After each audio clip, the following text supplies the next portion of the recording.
Ce nouveau cas d'agression sexuelle rapporté au Collège militaire royal démontre clairement que la violence sexuelle et le harcèlement sont des problèmes structurels au sein de nos institutions militaires.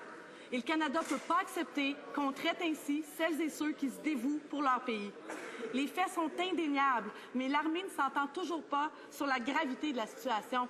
Qu'attend le ministre de la Défense pour exiger la mise en place de mesures concrètes pour mettre fin à ce fléau immédiatement, pas après des enquêtes, maintenant? L'honorable ministre de la Défense nationale.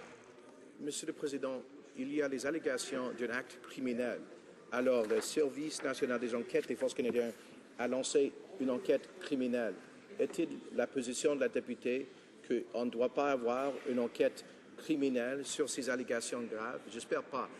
Mais sur les questions plus larges, Monsieur le Président, les militaires ont accepté toutes les 10 recommandations de Mme Justice Deschamps, qui a été nommée de faire ce rapport par le chef d'état-major, et le lieutenant général Christine Waycross est chargée avec le mettre en vigueur de toutes ces recommandations.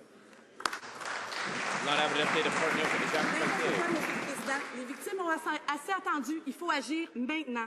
Mais parlons d'un autre dossier tout aussi mal géré. Les conservateurs nous arrivent maintenant avec un comité pour gérer le système d'approvisionnement de l'armée. Encore des délais, encore de la bureaucratie.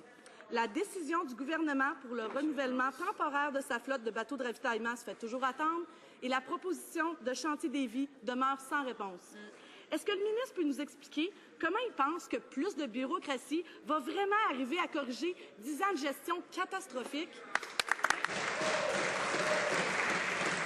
Ministre de la Défense nationale. Monsieur le Président, on va s'assurer que la Marine royale canadienne a l'équipement nécessaire pour faire leur démarche, y compris l'équipement, les navires d'approvisionnement. Cela étant dit, Monsieur le Président, si l'NPD était en charge, il n'y aurait aucun nouvel équipement pour les militaires, Monsieur le Président.